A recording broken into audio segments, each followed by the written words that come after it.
Wala pang isang oras na approve agad ang GCash verification ko gamit ang Digital National ID. Kaya kung gusto mo na ma-verify agad ang iyong GCash account, panoorin hanggang dulo ang video na ito at ipapakita ko at sasabihin ko po kung ano yung mga dapat ninyong gawin para ma-fully verify ang inyong GCash account sa madaling paraan.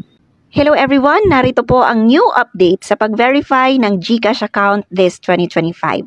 Bibigyan ko po kayo ng tips para hindi ma-reject ang GCash verification ninyo, lalo na kapag Digital National ID ang gamit ninyo na ID.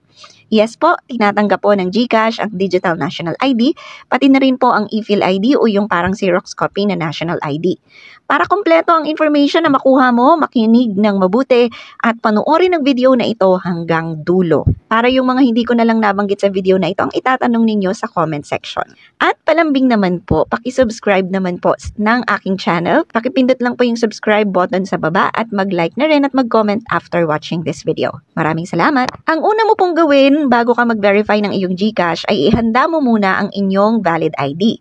Ang mga ID na tinatanggap sa GCash verification ay UMID, Passport, Driver's License, Postal ID, SSS ID, PRC ID, Pag-ibig ID o Pag-ibig Loyalty Card Plus. So, if active Pag-ibig member ka at wala ka pang Pag-ibig ID or Pag-ibig Loyalty Card Plus, kumuha ka na dahil madali lang po kumuha niyan. Pwede nyo po yung gamitin sa pag-verify ng inyong GCash account. Kung paano kumuha niyan, panoorin nyo po ang video ko tungkol sa pagkuha ng Pag-ibig Loyalty Card. Tinatanggap din po ng GCash para sa verification ang National ID Card, e-fill ID at Digital National ID. Kung e-fill ID o yung black and white na version ng National ID ang gamit mo, dapat nakalaminate po yan. Kung Digital National ID naman o yung nada-download online na National ID ang gagamitin mo, dapat nakasave ang screenshot niyan sa isa pang cellphone para magamit mo. Bawal kasi yan i-laminate. Hindi din po yan basta pwede i-print dahil labag po yan sa batas. So if Digital National ID ang gagamitin mo, wala kang choice kundi manghiram ng cellphone para doon mo isa-save o pipicturan ang screenshot ng Digital National ID mo. Kung paano kumuha ng Digital National ID, panoorin mo rin yung video ko tungkol sa pagkuha ng Digital National ID. Pangalawa, dapat maayos ang iyong kasuotan at walang takip ang mukha para sa selfie at kamukha mo dapat ang picture mo sa ID mo. Maliwanag ang paligid at malinaw ang camera ng cellphone mo. Pangatlo, buksan ang iyong GCash account at i-click itong Verify Now sa taas or i-click ang Profile, Verify Now, then lalabas itong mga reminder. I-click ulit ang Verify Now. Sa Tell Us About Yourself, i-click ang calendar icon na ito at hanapin ang petsa ng birthday mo. Pindutin ang bilog sa yes kung Pilipino ka at no kung hindi. Then, pindutin ang maliit na box sa ibaba para magkaroon ito ng check and click Next. Dito, sa Accepted IDs, i-click lang sa list ang ID na gagamitin mo sa verification. Dahil Digital National ID ang gagamitin ko, itong e-fill ID/Digital National ID ang i-click ko. Tapos, click Confirm.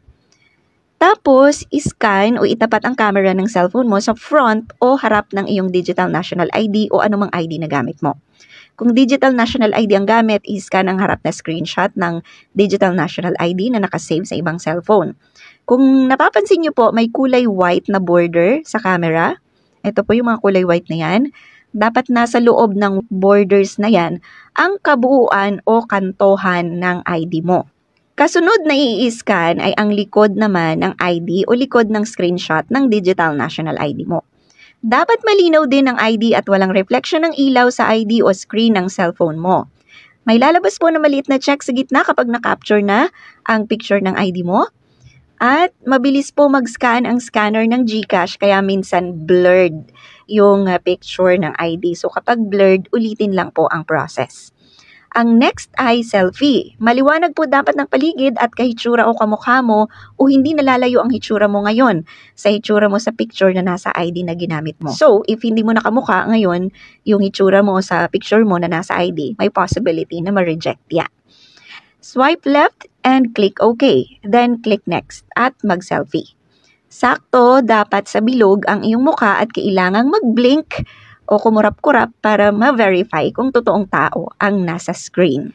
Next step, mag-fill out ulit ng form. Swipe left, then click OK. Sagutan lang po ang mga hinihinging information sa portion na ito. Hindi ko na po iisa-isahin. Kung ano po ang mga detalye na nasa ID na ginamit mo, yun din ang mga detalye na ilalagay mo sa form na ito. Tapos, dito sa part na ito, automatic nang nakalagay yung ID number ng aking Digital National ID dito sa ID number. Kung makikita nyo po, ayan na po, ID number.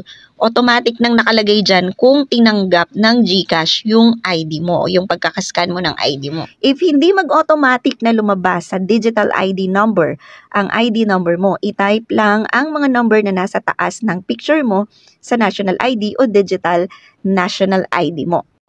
Kasama po sa ita-type ang dash kapag nag-type ng Digital National ID number. Kailangan kung ano yung nakalagay na address sa ID ninyo, yun din po ang address na ilalagay ninyo dito sa form na to. Dito sa work details, ilagay nyo po dito yung employment details ninyo. Kayo ba ay employed, unemployed, student, government employee, o kung ano man. Piliin nyo lang po dyan kung alin po yung swak sa inyo. Sa nature of work, piliin lang po dyan kung alin po dyan ang swak na category sa nature of work ninyo. Tapos sa source of fund, piliin lang po dito yung panggagalingan ng pera ninyo sa GCash o ng fund. For example, salary, cash on hand. So, pili lang po kayo dito kung alin po dito yung swak or fit sa inyong category sa source of fund. Sa expected monthly transaction, magkano po ba yung expected ninyong monthly transactions sa GCash ninyo? Sa main purpose of opening an account, ano ba, bank transfer ba? Bakit ba kayo nag-open ng GCash account? Dito sa are you a politically exposed person or a relative close associate of a politically exposed person? Kung kayo po ay close sa mga politiko o may relative kayong politiko, pamilya ng politiko, lagay niyo po ay yes, no naman po kung no. Tapos dito sa pinakang huli, ikaw ba ang owner ng account? Click yes if yes, no if no. Then click next. Tapos i-review ang mga information na inilagay ninyo. Siguraduhin po na tama lahat. And then click confirm. Tapos ito po ang lalabas. We're verifying your account. Please expect an SMS within 3 days on the status of your verification. At naka-receive na po ako agad ng confirmation message sa GCash. Na-approve na ang aking GCash verification. Fully verified na po agad ang aking GCash account. Isa pang mahalagang tip na dapat ninyong malaman is kung mag-verify kayo ng inyong GCash account, siguraduhin ninyo na hindi weekend at walang mga holiday dun sa araw o dun sa papatakan ng inyong GCash verification. At sundin yung mga naunang tips na sinabi ko. Kasi kapag na-scan talaga ninyo ng tama ang inyong ID, magkakatugma ang information sa ID at sa nilagay mong information sa GCash, at na-tsempohan mo yung tamang araw kung saan konti ang nagve-verify ng GCash account, walang holiday, at hindi weekends, mabilis lang ma-approve ang iyong GCash verification. So, good luck sa pag-verify ng iyong GCash account. Sana ma-fully verified ka na. Maraming salamat for watching and stay safe.